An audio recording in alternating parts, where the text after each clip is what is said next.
Coming up on Lateline, first it was gay marriage. Now Labour Party MP Penny Wong wants to put a stop to Asian marriage as well. Penny takes the traditional view, as defined by the Marriage Act, that marriage should be between a man and a woman. It doesn't say Chinaman and Chinawoman. In fact, there's no Cantonese anywhere in the Act at all. But while many are surprised by Wong's position, the South Australian senator is hoping to go one further by banning South Australian marriage too. Well, again, nowhere in the Marriage Act does it say anything about a South Australian man and a South Australian woman. It's just between a man and a woman, and quite frankly, I don't think people want South Australians to breed anymore anyway. That's tonight on Lateline, 10:15 on ABC One.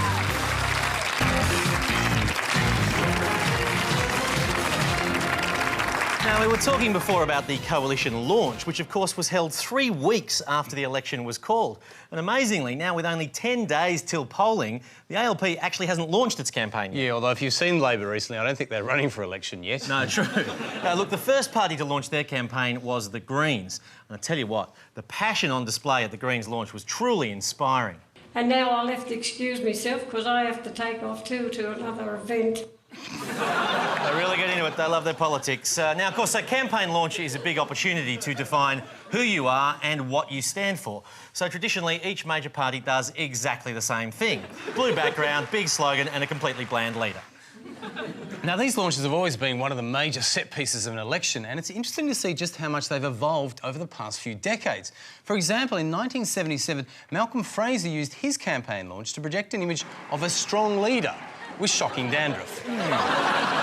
Now, a crucial gauge of how successful a launch is how long the leader's ovation lasts. That can be telling. Yes, exactly. Tony Abbott did quite well on this. He had an 85-second ovation. Good, yes, but not as good as the Liberal Party founder, Sir Robert Menzies, who at the 1949 campaign launch got a standing ovation that lasted until the 1961 election. That was very good. You know what really stood out to me about the coalition launch was that awful Stand Up for Australia jingle. God, it was terrible. Stand up, Australia, stand up for real action. Let's get things done. That's got to be an all-time low, surely. Terrible, terrible. But to be fair, though, for bad audience reaction, nothing tops the crowd at the Labor launch in 1977.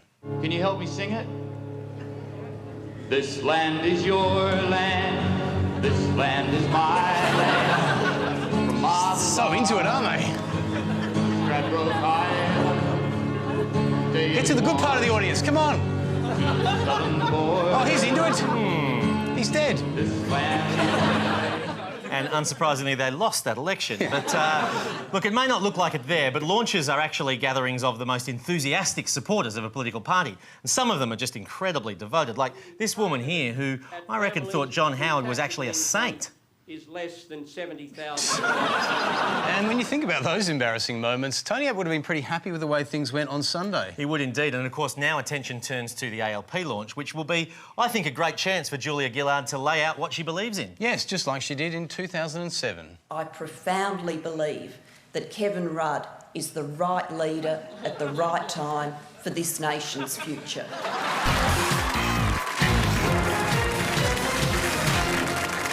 Now, of course, one of the other real staples of election campaigns and indeed political life in general is the chameleon dress-up. Yes. Now, you would have seen this.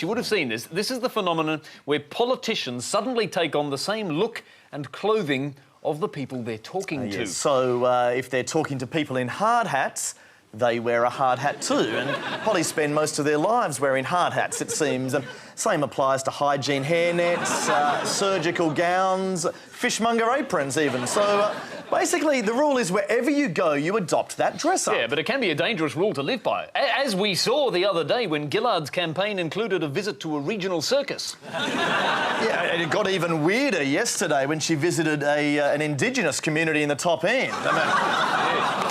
And look, I bet you Tony Abbott will never repeat the same mistake again of campaigning in a bondage den. What was he thinking? Well, look, moving on to another policy area now, migration. And a lot of people have been concerned about the rate of new arrivals from overseas. But Chaz has been taking a look at the stats and discovered the problem's not the number of people coming to Australia, it's the number of people leaving.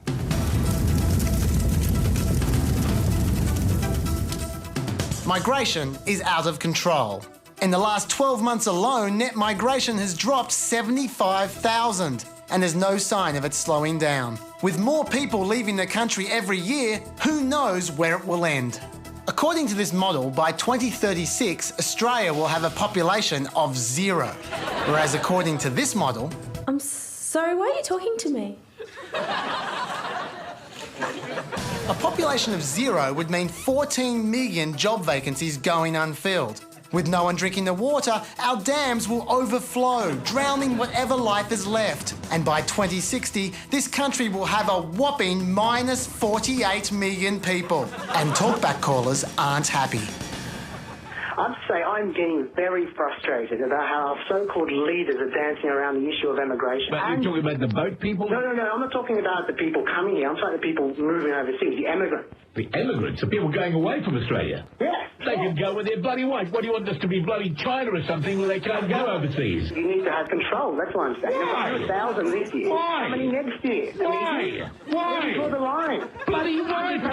Will you answer my question? Why? What if there's about 100 billion of them? Let them bloody go. If you don't like it here, rack off. Dick Smith from Australians Against Further Emigration says that it's time to get tough on people leaving Australia.